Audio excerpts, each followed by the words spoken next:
bonjour à tout le monde. Donc, je suis Yves Pestel, je suis ingénieur civil au CHUM. Et donc, je vais vous présenter des outils de manipulation de données, puisque, bon, il existe de nombreux outils, mais donc nous en utilisons ici au CHUM quelques-uns, et je vais vous parler rapidement de ces outils que vous pouvez aussi utiliser pour les besoins de visualisation de données en points ou en modèle. Alors, je ne vais pas vous refaire le chargement, comme vous a expliqué parfaitement Christian, mais j'ai mis quand même dans ma présentation la manière de charger les données que je vais vous présenter. Donc, si vous voulez ultérieurement refaire ce petit épée, vous pourrez suivre, en fin de compte, toute la méthodologie qu'il y a pour charger les données et que Christian vient de vous présenter. J'insiste aussi, comme m'a dit Christian, sur l'importance de lire le fichier README qui décrit le produit et qui répond déjà à pas mal de questions. Et donc, vraiment très très important de lire ce fichier. Lorsque vous avez chargé des dalles, voilà, vous les avez en format zip et vous avez la différente structure de cette dalle 5 km par 5 km. Et cette fois-ci, sur votre ordinateur, vous aurez, on va dire, une arborescence qui va ressembler un peu à cela. Donc, vous avez des carreaux. Je ne sais pas si vous le voyez quand je clique dessus. Ici, là, vous avez des carreaux. Et puis, vous avez associé donc, des MNT 1 mètre, des MNT à 5 mètres, ou alors des semis de point sol, et quelquefois des semis de point sur sol lorsqu'on est dans une zone où du sur-sol a été traité. Alors, je vais vous présenter rapidement 5 outils. Sûrement parmi vous, il y a beaucoup de gens qui utilisent QGIS ou qui utilisent ArcGIS. Donc, je ne vais pas vous présenter ces outils parce que je pense que vous les connaissez et ne sont pas forcément non plus toujours les outils les mieux adaptés pour charger des volumes de points très importants. Alors nous, un outil que l'on utilise beaucoup, c'est Global Mapper. Alors le problème, c'est que cet outil, il est payant, mais il n'est pas très cher. Enfin, c'est pas très cher, c'est tout à fait relatif. Il coûte à peu près dans les 1000 euros avec une licence supplémentaire de LIDAR qui vaut à peu près aussi 1000 euros. Donc ça fait un outil qui monte dans les 2000 euros en tout. Et puis, donc il n'y a pas de licence à payer annuelle ou de choses comme ça. C'est une fois que vous avez acquis le logiciel, vous l'avez dans sa version toute votre vie si vous voulez. Un autre outil qui existe, c'est LastTools. LastTools est un outil gratuit. Alors, gratuit et payant, c'est-à-dire que les outils de base de LastTools qui sont très utiles sont gratuits, et les outils qui sont un peu plus évolués, qui ont été développés par RapidLasso, eux deviennent payants. C'est-à-dire que souvent, vous pouvez utiliser ces outils développés par RapidLasso, mais il y aura des petites anomalies dans les produits finaux qui vous obligeront à payer une licence si vous voulez vraiment utiliser complètement LastTools. La société Fugro, qui est une société mondiale qui fait de l'hydrographie, qui fait du LIDAR, qui fait de la photogrammétrie, qui fait de tout, lui propose un viewer qui est gratuit, donc ça peut être un premier essai pour visualiser les points de manière assez rapide et simple. PFM-ABE, un autre outil, vraiment un outil très puissant, puisque c'est l'outil qu'utilise actuellement toute l'équipe de traitement. Donc l'équipe de traitement du CHUM utilise cet outil PFM-ABE. C'est un outil, en fin de compte, qui permet de visualiser les nuages de points, de les manipuler, de les nettoyer, d'appliquer des traitements. Et puis un dernier outil qui est celui-là est français. Donc PFM-ABE a été développé par le JableTex et Cloud Compare est un outil qui a été développé par un Français lors de sa thèse et qui est un outil assez extraordinaire, et donc je vais vous le présenter aussi assez rapidement. Alors la zone dans laquelle nous allons visualiser les données, c'est la zone du Cap Rosso.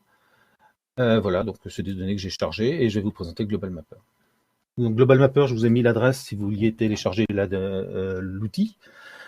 Cet outil, vous pouvez obtenir une licence gratuite pendant 15 jours pour faire des essais, pour voir si elle présente un intérêt pour vous et si ça répondrait à vos besoins. Donc voilà comment se présente Global Mapper. C'est un outil de SIG comme ArcGIS, comme QGIS, avec quelques capacités intéressantes. Le principal intérêt, je trouve, c'est son ergonomie. Il est relativement simple à utiliser, demande relativement peu de formation. Et donc c'est pour ça que je l'apprécie. Alors vous voyez en haut que mon outil est enregistré et que j'ai ici une licence LIDAR. D'accord. Donc là ici je visualise, on peut visualiser donc des MNT, on peut visualiser des points. Il est capable de lire à peu près de l'ordre de 300 formats de fichiers différents. Hein, donc il est très très bien adapté pour tous les fichiers exotiques, etc. Donc là par exemple je vous fais visualiser des modèles à 5 mètres. Hein, donc ça c'est le produit que vous chargerez. Donc c'est une dalle de 1 km par 1 km et qui est un modèle à 5 mètres. Vous pouvez visualiser un modèle à 1 mètre. Vous pouvez faire des coupes, vous pouvez visualiser en 2D ou en 3D. Ensuite, vous pouvez visualiser des fichiers de points. Donc là, cette fois-ci, on voit les points. Et donc, si vous ne le voyez peut-être pas parce que c'est pas très... Si, c'est assez grand. Il y a 24 millions de points qui sont affichés. Donc, C'est un outil qui va vous permettre de manipuler des volumes de points assez importants. Donc c'est pas une dalle d'1 kilomètre, ici ça fait 24 millions de points, on a des dalles qui montent à 98 millions, des choses comme ça, sur la Corse. Le sursol, donc là vous voyez le sursol qui est en noir, hein, qui est la petite partie qui a été traitée le long de la côte. Souvent c'est de la végétation, c'est souvent des eaux blanches qui peuvent apparaître le long de la côte, etc. Donc vous les voyez actuellement. Vous pouvez aussi, si le modèle, donc on vous fournit un modèle à 1 mètre et un modèle à 5 mètres, mais suivant vos besoins, vous aurez peut-être besoin d'un modèle à 20 mètres, donc vous pouvez réaliser votre modèle à 20 mètres. Voilà à peu près les différences que vous aurez de description lorsque vous choisirez vos différentes tailles de mailles pour visualiser vos données. Donc entre 20 mètres, 5 mètres et 1 mètre. Alors on voit très bien la meilleure définition, bien sûr, dans le modèle 1 mètre. Donc, suivant les besoins, suivant les objectifs de votre étude, il sera intéressant peut-être d'adapter la taille de maille de vos modèles. Mais vous pouvez aussi descendre un petit peu en dessous du 1 mètre. Donc, il faut savoir que le lidar bathymétrique en shallow donne à peu près 3-4 points au mètre carré. Le lidar topographique donne à peu près de l'ordre de 15 à 20 points au mètre carré. Vous voyez que sur la topographie, par exemple, vous allez pouvoir très facilement faire des modèles à mieux que 0,5 mètres, voire descendre jusqu'à 30 cm quelquefois. Voilà, donc l'outil Global Mapper vous permettra de faire générer ces modèles. Il vous permettra aussi de générer des courbes, tout type de courbes que vous voulez. Donc ils seront soit sur des modèles précis et donc seront assez fines, soit sur des modèles moins précis, avec des tailles de mailles plus grandes et donc du coup beaucoup plus lissées. Donc vous allez pouvoir générer vos courbes sur la totalité du modèle ou sur certaines courbes seulement qui vous intéressent. Et puis voilà, juste une illustration pour vous montrer la comparaison entre les courbes que vous allez pouvoir réaliser sur un modèle à 20 mètres et les courbes que vous auriez pu réaliser aussi sur un modèle à 1 mètre. Donc en fusionnant ces deux types de courbes, on voit les courbes pointillées sur le modèle 1 mètre, les courbes continues sur le modèle 20 mètres, et on voit très rapidement la différence de qualité qu'il peut y avoir et la différence de définition que l'on aura avec un modèle plus précis.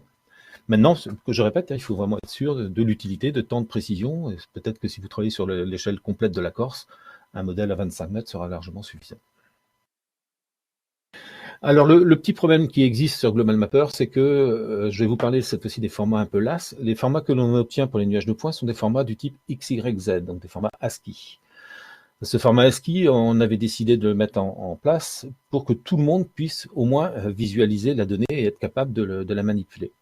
Alors, le format ASCII XYZ n'est pas forcément le format le plus pertinent au niveau des outils. Et donc, vous allez sûrement être obligé rapidement de passer sous d'autres formats. Et ici, je vous parle d'un format qui s'appelle le format LAS, .las, ou alors .laz avec un Z à la fin, qui serait un format LAS-ZIP. Et ces formats sont très intéressants parce qu'ils sont très optimisés et permettent souvent à des visualisateurs type ArcGIS, QGIS ou Global Mapper dans le cas de ma présentation, hein, d'accélérer les chargements et d'avoir une plus grande fluidité. Alors, je vous ai donné un exemple de temps de chargement hein, pour visualiser les données. Si vous avez du XYZ, il vous faudra du plus de 10 minutes. Si vous avez du pseudo-lidar, ce que vous permet de faire Global Mapper, vous aurez de l'ordre de 2 minutes de temps de chargement pour une dalle de 24 millions de points. Et si vous êtes au format LAS, vous serez dans un temps à peu près de moins de 45 secondes pour charger cette dalle.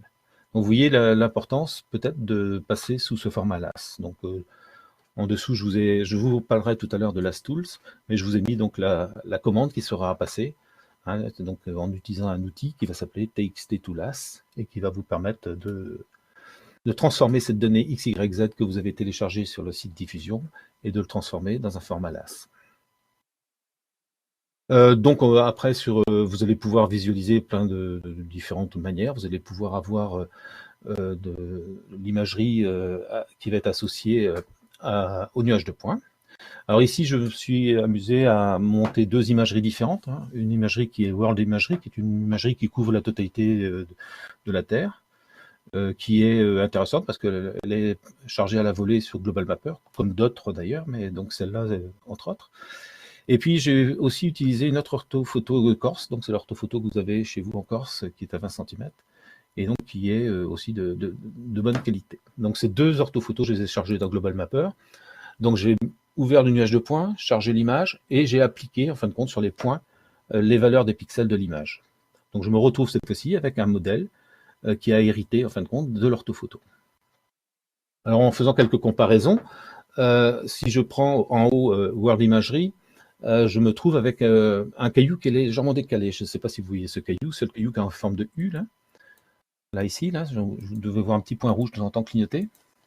Donc ce caillou est très légèrement décalé. Maintenant, si j'utilise l'orthophoto que vous avez en Corse, et qui est de meilleure qualité, surtout géométrique, ben là vous voyez que le petit U, il est visible et il est bien calé par rapport à la donnée LIDAR. À droite, je vous ai fait une vignette qui présente en fin de compte le décalage que l'on a entre World Imagerie, imagerie mondiale, et l'orthophoto de Corse que vous avez à disposition. Alors c'est assez intéressant pour des problèmes de communication ou pour même des problèmes d'études d'associer effectivement une imagerie de qualité sur la donnée LIDAR. Vous pouvez bien sûr, comme c'est un outil de SIG, générer avoir vos propres couches. Bon, ici j'ai fait des nids d'oiseaux qui sont un petit peu, qui sont jolis, ils sont très gros. Voilà, c'est des gros oiseaux. Et voilà, je les ai plaqués. Donc vous pouvez aussi importer bien sûr toutes les couches shape, les couches de points que vous avez, toutes les couches d'informations que vous allez pouvoir cette fois-ci superposer à votre nuage de points LIDAR. Et puis vous allez pouvoir visualiser ces données-là, bien sûr, en 2D ou en 3D. Vous allez pouvoir en faire des coupes, etc. Donc voilà pour Global Mapper. S'il y a des questions, vous me les poserez comme vous voulez. Mais là, je vais passer à LastTools. Un autre outil, donc LastTools, je vous en ai un petit peu parlé tout à l'heure dans Global Mapper. Ça va vous permettre de faire beaucoup de manipulations sur des données au format LAS. Donc, une société qui s'appelle RapidLasso, qui est une société allemande, a développé, en fin de compte, un certain nombre d'outils autour du format LAS et a intégré les outils de base de LastTools, qui sont des outils qui sont, eux, gratuits et libres. Alors, il y a une chose très importante à lire avant d'utiliser LastTools, dont je vous ai mis les liens de chargement, c'est de lire le fichier licence.txt. Ce fichier licence.txt vous décrit les outils qui sont libres et les outils qui ne sont pas libres. Et donc, si vous voulez utiliser la pleine puissance de LastTools, vous serez obligé d'acheter une licence. Alors, LastTools a été développé suite à une définition d'un format par l'ASPRS, qui est l'American Society de Photogrammetry and Remote Sensing, et qui a défini, en fin de compte, des formats qui permettraient de travailler sur des données LIDAR, donc au format LAS. Et ce sont des gens qui, comme vous voyez, donc photogrammetry et remote sensing, c'est surtout des gens qui étaient dans le monde de la topographie et pas du tout dans le monde de la bathymétrie. Donc aujourd'hui, nous sommes à la version LAS 1.4 et aujourd'hui, dans cette version 1.4, les gens de la SPRS tiennent compte, en fin de compte, des données bathymétriques. Donc ils intègrent aujourd'hui les données bathymétriques.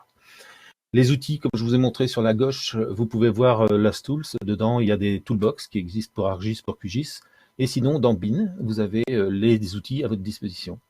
Alors, chaque outil à chaque outil est associé à un README et qui vous décrit ce que vous pouvez faire avec l'outil, comment le régler, comment faire passer des options et des arguments.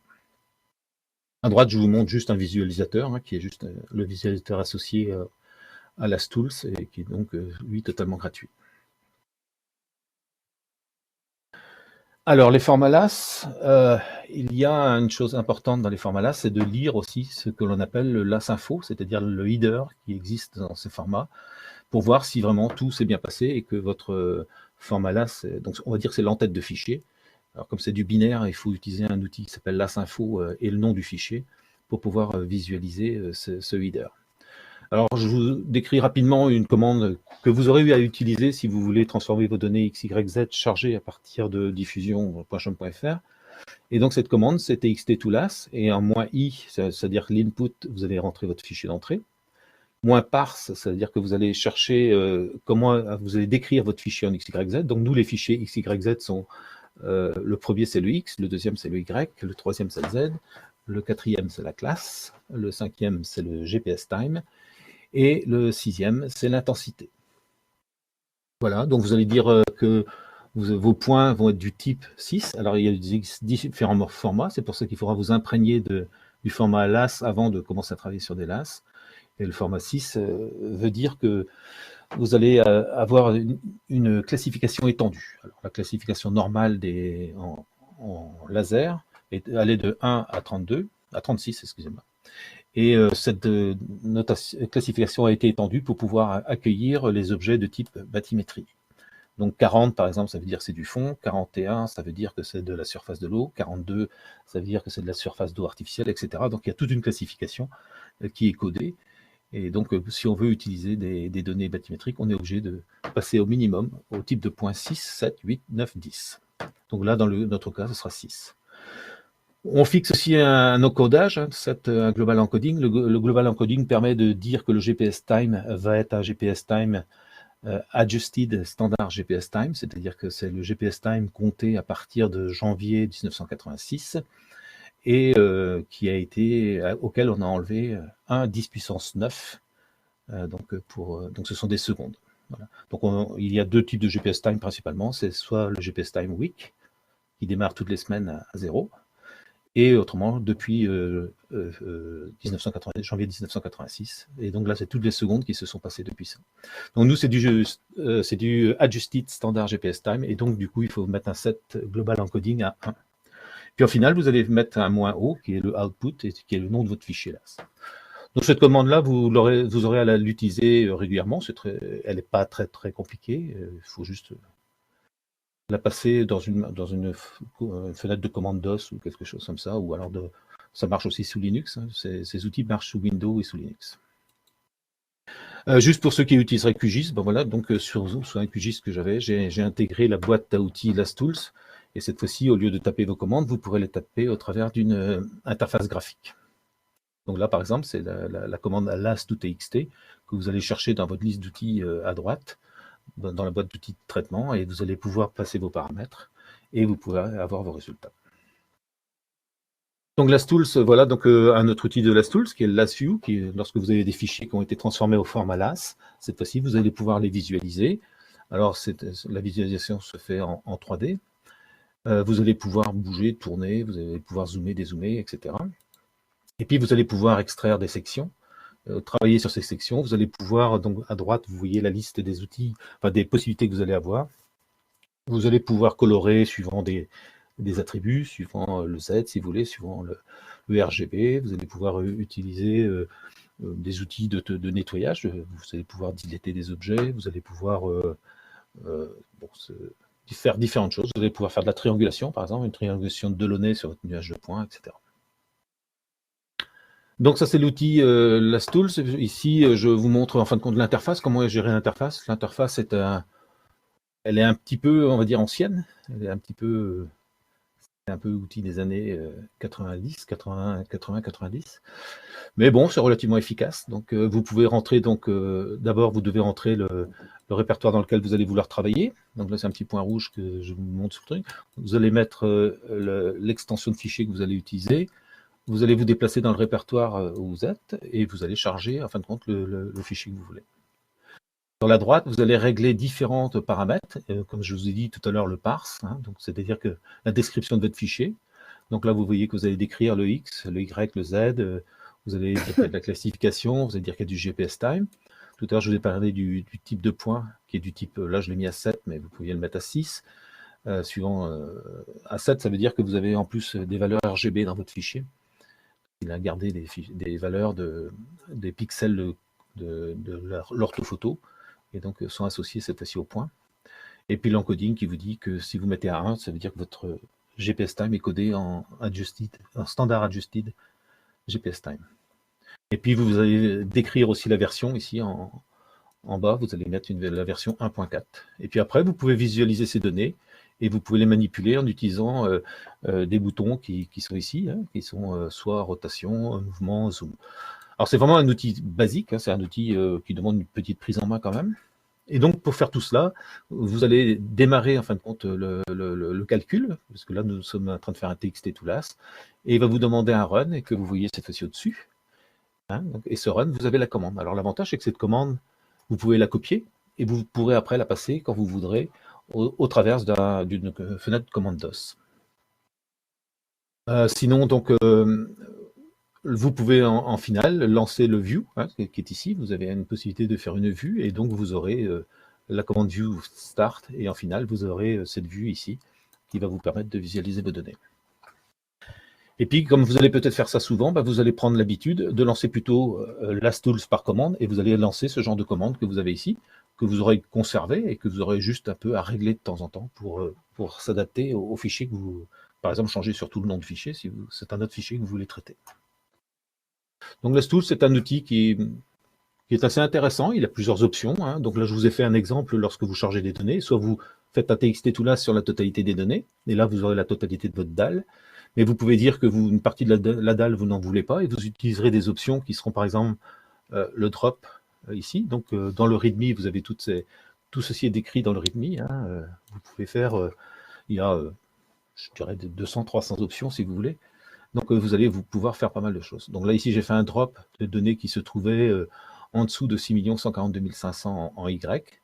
Et donc, je me trouve donc du coup qu'avec les données qui sont au-dessus de cette valeur-là.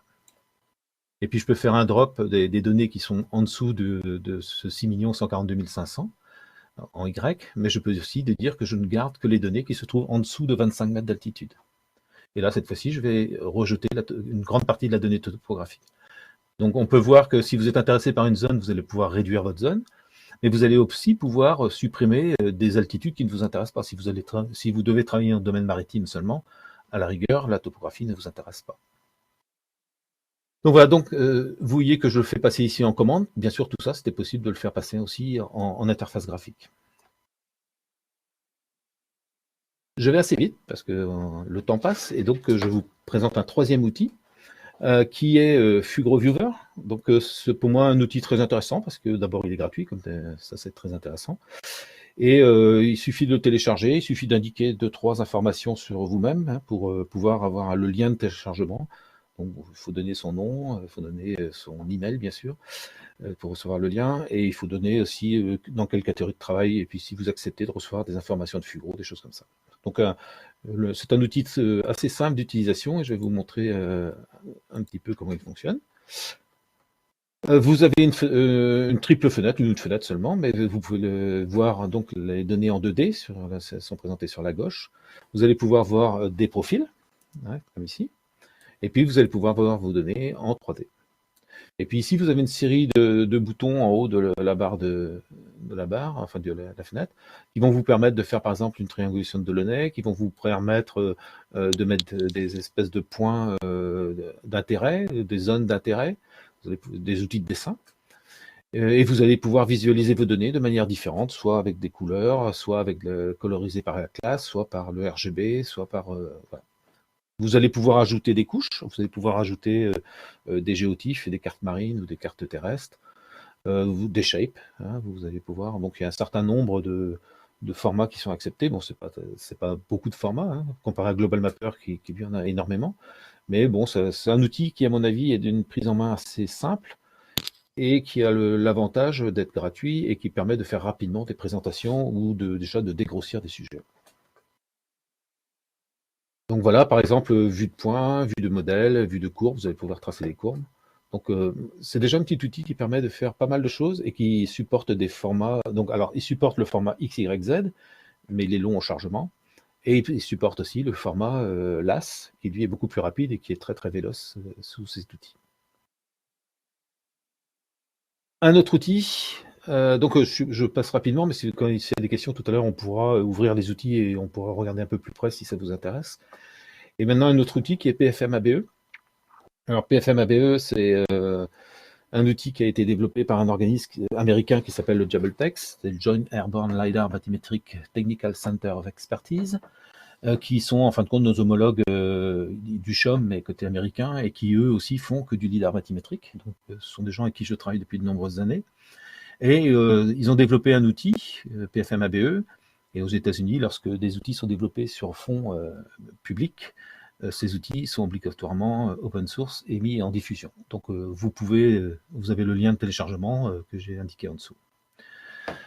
Donc c'est un outil qui demande une petite prise en main, mais pas spécialement. Je pense que les techniciens chez nous s'y sont adaptés très rapidement. On utilisait avant plutôt Fledermaus, qui était un autre outil. Celui-ci a le gros avantage donc d'être gratuit et assez accessible, je pense, et très performant. Alors PFM-ABE travaille sur des formats LAS, donc là vous serez obligé de transformer vos XYZ en LAS, et vous avez une barre d'outils qui s'ouvre au début et qui vous présente d'abord un premier outil qui est un outil de file edit, qui vous permet juste de visualiser votre LAS en premier. Un autre qui est ce qu'on appelle le trackline. Lui, vous allez lui rentrer un certain nombre de fichiers LAS et il va rechercher en fin de compte quelle est la zone d'impact de ces LAS et il va vous faire ce qu'on appelle une surface, un area, et cet area sera utilisé après pour faire d'autres travaux. Vous avez après un autre outil qui est un outil qui va vous permettre de visualiser des objets extérieurs, genre une carte, genre des photos, genre des shapes, des choses comme ça.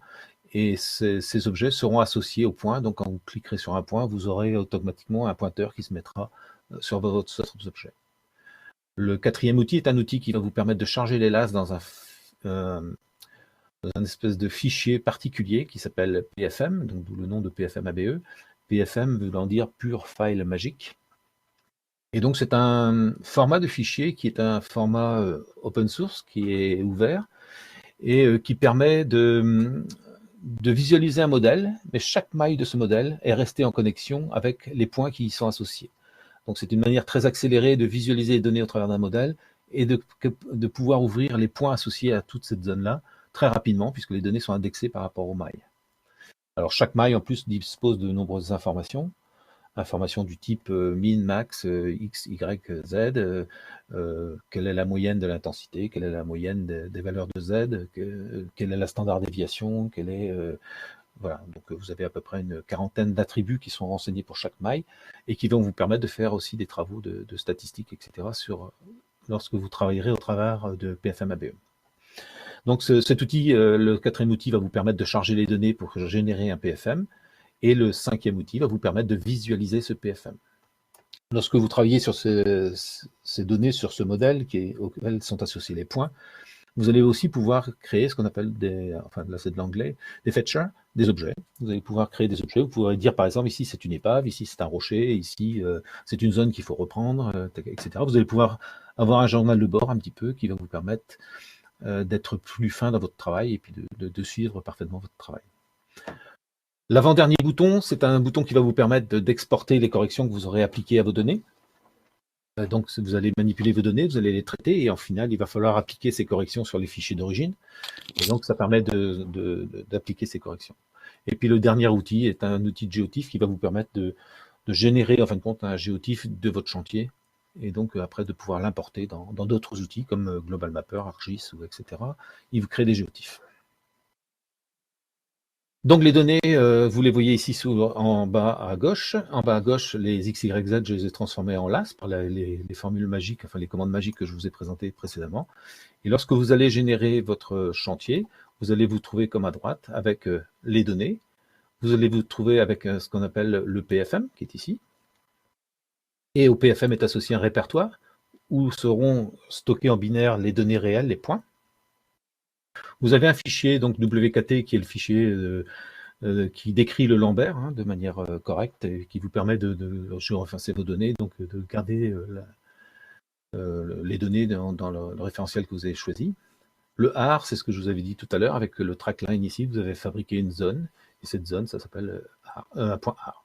Et puis le point PRM, qui lui est un fichier qui vous permet lorsque vous avez appliqué vos données, de régénérer le PFM, et cette fois-ci d'avoir un PFM qui n'a plus des corrections, mais qui est reparti propre. Et donc vous avez pu vérifier que vos données avaient été bien appliquées et que votre PFM, votre nouveau nuage de points est correct. Alors donc je passe assez rapidement, puisque là, si des gens étaient intéressés par cet outil, il faudrait qu'on rentre en communication d'une certaine manière, parce qu'il faut quand même une petite prise en main pour cet outil. Là, ici, c'est la création de la structure. Donc, il va appeler chaque LAS, il va l'intégrer dans sa structure et il va les processer. Et en final, si tout s'est bien passé, il vous dira qu'il a fini son traitement. Et donc, quand vous ouvrez l'outil, donc cette fois-ci du viewer, qui était je crois, c'était le quatrième ou cinquième outil, vous allez voir sur la gauche une couverture, ici. Donc, vous avez la couverture de la zone que vous avez traitée, que vous avez chargée dans votre PFM. Et puis à droite, vous allez pouvoir faire une extraction, c'est le carré bleu, et vous allez donc visualiser cette fois-ci votre nuage de points. Donc là, c'est un modèle que l'on voit, et donc les zones d'intérêt que vous avez, vous allez pouvoir décider. Vous voyez que en bas à gauche, il y a un certain nombre d'attributs qui apparaissent lorsque vous vous déplacez sur le modèle. Donc vous avez latitude, longitude Z, vous avez le nombre de points, vous avez la standard déviation, vous avez le min-max, et puis etc. Donc vous avez quelques attributs. Et puis vous avez l'échelle de couleurs que vous avez, la palette de couleurs que vous utilisez. Donc, vous voyez de très nombreux outils au-dessus, hein. Donc, vous avez des outils de filtrage, des outils de sélection, des outils soit pour afficher des cartes marines. Enfin, nous, je suis désolé, mais sommes hydrographes, donc c'est vrai que nous utilisons beaucoup les cartes marines, mais toute carte que vous pouvez avoir. Vous pouvez effectivement aussi sortir d'autres affichages. Vous avez un outil qui est très intéressant que vous voyez ici et qui correspond à Google Earth. C'est-à-dire que lorsque je vais travailler sur les données, je peux aussi avoir une vue simultanée de Google Earth. Donc du coup, quand je me déplace sur les objets, j'aurai aussi un pointeur qui va se déplacer sur Google Earth et qui sera associé à la photo de Google Earth. Voilà, les modèles, vous pouvez les visualiser de différentes manières. C'est un peu ces outils-là, ce sont les outils. Vous pouvez visualiser votre modèle en étant la surface la plus haute, en étant la surface la plus basse, la surface moyenne, etc. Vous pouvez mettre des flags, vous pouvez, etc., faire plein de choses. Donc voilà.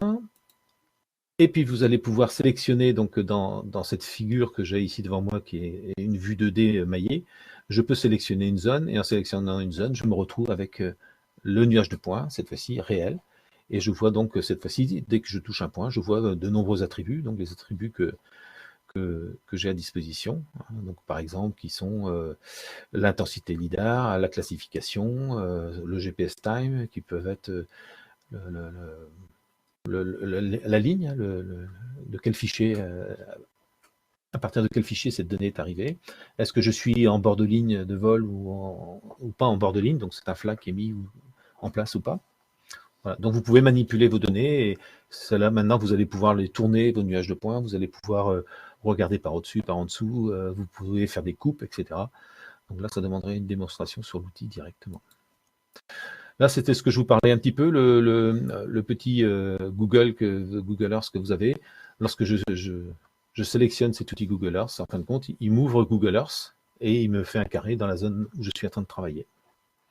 Donc ça, c'est très pratique, hein. Bon, nous avons d'autres orthophotos, d'autres photos, hein, mais bon, souvent pour dégrossir, c'est quand même intéressant d'avoir une vue rapide sous Google Earth de l'endroit où on travaille. Et voilà, donc donc les opérateurs, lorsqu'ils travaillent, ils disposent donc de la vue 2D maillée, comme je vous ai dit un petit peu ici, là. Ils disposent de la vue 3D, et donc c'est celle-là où ils vont intervenir, sur laquelle ils vont faire des travaux.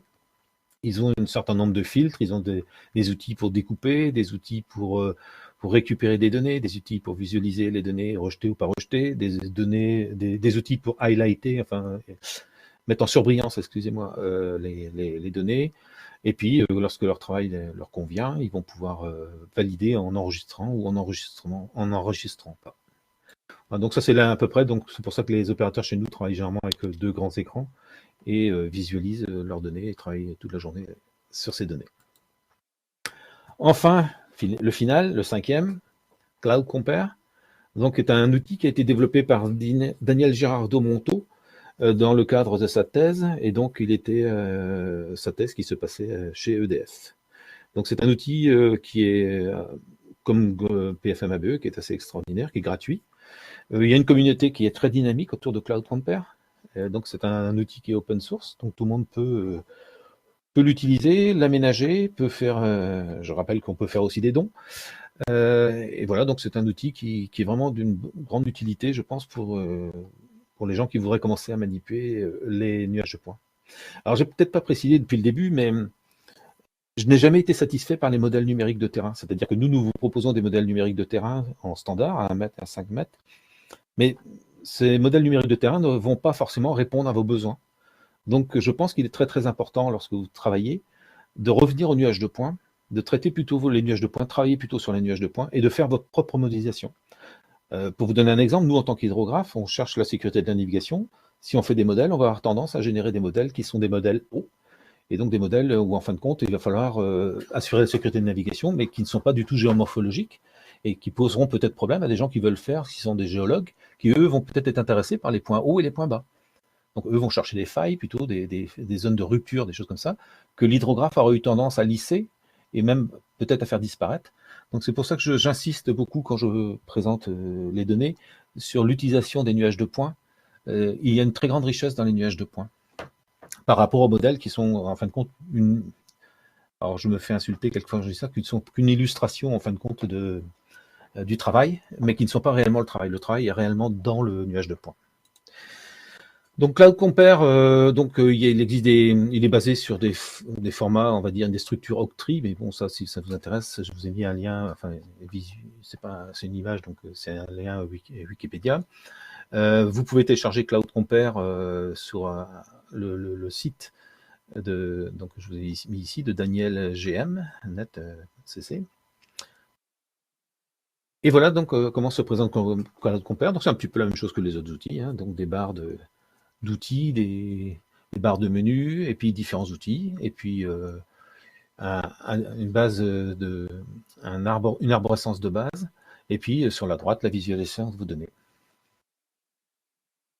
Donc vous allez pouvoir, pour chaque donnée qui est chargée, par exemple ici, vous allez pouvoir, lorsque vous cliquez sur une donnée, voir tous les attributs, tous les réglages que vous allez pouvoir y appliquer, et puis vous voyez votre donnée. Donc vous pouvez manipuler cette nuage de points, et vous allez par exemple pouvoir changer, pour le Z, vous allez pouvoir changer la palette très rapidement, et vous trouvez par exemple, ici j'ai centré en fin de compte ma palette sur une tour génoise qui se trouve dans la zone du Cap Rosso, et donc du coup on insiste plus la palette, donc la palette est bleue partout, sauf autour de la tour génoise, où cette fois-ci on utilise toute la richesse de la palette chaud-froid pour cette tour génoise. Donc ici en bas à gauche vous voyez la tour génoise. Si vous décidez d'extraire cette tour génoise qui doit avoir je ne sais pas combien, mais qui a quand même pas mal de points au lidar topo dessus, vous allez pouvoir utiliser un outil de découpage. Vous allez grossièrement découper votre zone, et après plus finement, avec des lassos, vous allez pouvoir récupérer les points qui vous intéressent, comme ici. D'accord ? Cette zone, cette tour génoise, je vais l'isoler par rapport au reste du nuage de points. Et ici, vous voyez donc une illustration où la bathymétrie a été mise dans une palette chaud-froid. Donc il n'y a pas d'orthophoto. J'ai refusé qu'il y ait de l'orthophoto sur ces données bathymétriques. Sur les données topographiques, j'ai appliqué l'orthophoto. Et sur la tour génoise, j'utilise une autre palette, qui est une palette qui fait jaune-marron un peu, là, et qui permet donc de vraiment mettre en valeur, en fin de compte, cette tour génoise. Donc, vous allez pouvoir aussi charger si vous n'avez pas besoin de la richesse des nuages de points, vous pouvez aussi charger des rasters, hein, vous pouvez donc charger les MNT, donc les fichiers ASC. Alors, c'est simple, je précisais que ces ASC, si vous voulez les charger, ne les jetez pas directement dans Cloud Compare, mais ouvrez par file open et vous précisez que ces données-là sont des raster grid, et là, effectivement, il va les charger correctement. Donc après, si vous avez chargé ces ASC, donc ce modèle numérique de terrain, vous allez pouvoir le remodéliser si vous voulez. Vous aurez une modélisation grossière et puis moins volumineuse. Là, vous avez, à partir d'un ASC, vous avez un nuage de points qui est nettement plus léger. Donc voilà, donc vous allez pouvoir faire plein de manipulations différentes qui vont... bon, ici, je me suis, pour vous illustrer un peu, je me suis fait une comparaison entre l'ASC que j'ai modélisé et le nuage de points réel. Voilà. Donc j'ai fait une comparaison grâce à un outil que vous voyez ici. Cet outil qui fait une comparaison entre un MNT et un nuage de points. Donc j'ai mon nuage de points et mon MNT, je fais les comparaisons et j'obtiens cette fois-ci un nouvel attribut qui va être associé à mon nuage de points, qui est la distance en fin de compte entre le modèle et le point. Et là on voit qu'en rouge ça veut dire que l'on est trop haut et en bleu ça veut dire que l'on est trop bas. Et on voit d'ailleurs rapidement ici sur la vue 3D que j'ai mis en bas à droite, en blanc c'est le MNT, et le nuage de points, lui, qui est en coloré chaud-froid, donc au rouge, bleu, etc., est coloré par rapport à la distance par rapport au modèle. Voilà. Donc vous allez pouvoir faire de la science avec Cloud Compare, hein. Il y a énormément de possibilités, donc c'est quand même un outil qui demande un peu d'apprentissage, mais c'est un outil gratuit et qui est quand même excessivement performant. Voilà, donc je vous remercie de votre attention, voilà une illustration, et puis maintenant, si vous avez des questions, je suis à votre disposition. Merci Yves, voilà quasiment dans les temps. Nous allons travailler donc avec la collectivité de Corse pour voir comment nous pouvons déposer sur leur site et notamment la direction de la transformation numérique les présentations pour que vous puissiez y avoir accès et puis la vidéo qui a été faite. Et puis ensuite, comme Christian l'a écrit dans le chat, si vous avez des questions sur data.chom.fr ou sur diffusion.chom.fr, vous pouvez contacter data-support@chom.fr. Si vous voulez poser des questions sur Litho 3D et sur la façon d'utiliser tous les logiciels que Yves Pastol vous a présentés, vous pouvez écrire tout simplement à litho3d@chom.fr. Donc maintenant, si vous avez des questions, nous sommes là pour y répondre. En tous les cas, Christian et Yves sont là pour y répondre. Ce serait avec plaisir que nous verrions certains des interlocuteurs, puisque là, nous n'avons pas vos coordonnées. Donc, vous pouvez nous envoyer vos coordonnées pour qu'on puisse soit vous envoyer directement des présentations, soit interagir avec vous. Serge, peut-être un petit mot pour Écoute, moi, je me réjouis un petit peu de tout le travail qui a été fait et justement maintenant de cette mise à disposition de données qui très certainement va être largement utilisée, j'en suis convaincu. Alors moi, directement, personnellement, je ne serais pas amené forcément à utiliser la donnée et à la traiter, mais en tous les cas, c'est important pour nous que cet outil existe, enfin du moins que Litho 3D soit là parce que comme je te dis, nous, dans le cadre de la mise en place de la stratégie territoriale, il va y avoir des applications très concrètes et très rapides qui vont être mises en place. Et donc, du coup, la donnée, on sait très bien qu'elle va être valorisée dans la mise en place des stratégies locales et des programmes d'action. Donc, on est bien convaincus et on était déjà convaincus de l'utilité du produit, mais ça ne fait que le confirmer. Merci. Je vois que nous avons des collègues de la DDT2A. Voulez-vous au moins vous identifier et nous dire à quoi vous pourriez utiliser les données? Ou des collègues de l'Adréal ou de la collectivité de Corse? Non, juste, c'est Gaëlle Bonton d'Adréal, juste pour vous remercier pour cette présentation. Moi, comme Serge, je ne vais pas être amené à utiliser directement les données, mais je pense qu'aujourd'hui, autour de la table, il y avait les SIG de l'Adréal et des 2 DDT qui étaient présents. Et je pense qu'eux, effectivement, pourront plus utiliser concrètement ces données qui sont maintenant à disposition et dont je me réjouis aussi de la mise à disposition après toutes ces années. Voilà. Merci beaucoup, Madame Bonneton. Écoutez, si vous n'avez pas de questions, encore une fois, on va aussi vous informer par tweet et par LinkedIn comme nous l'avons fait, et puis sur les sites de la collectivité ou de l'office s'il y a moyen, la chaîne YouTube du CHOM aussi.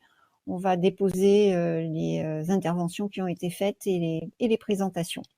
Eh bien, écoutez, nous vous remercions et puis nous allons finir ce petit merci pour la collectivité de Corse pour son commentaire. Merci Nicolas, merci aussi à tous d'avoir été présents, même si c'est vrai que c'est pour nous un petit peu compliqué ni de vous avoir vu, ni d'être venu au contact de nos utilisateurs. Comme on l'a dit, une occasion manquée, mais on espère en avoir d'autres. Merci beaucoup. Nous allons terminer et puis à très bientôt de toute façon pour éventuellement d'autres webinaires si c'était nécessaire. Au revoir et merci. Au revoir. Bonne fin de journée. Au revoir. Merci, au revoir.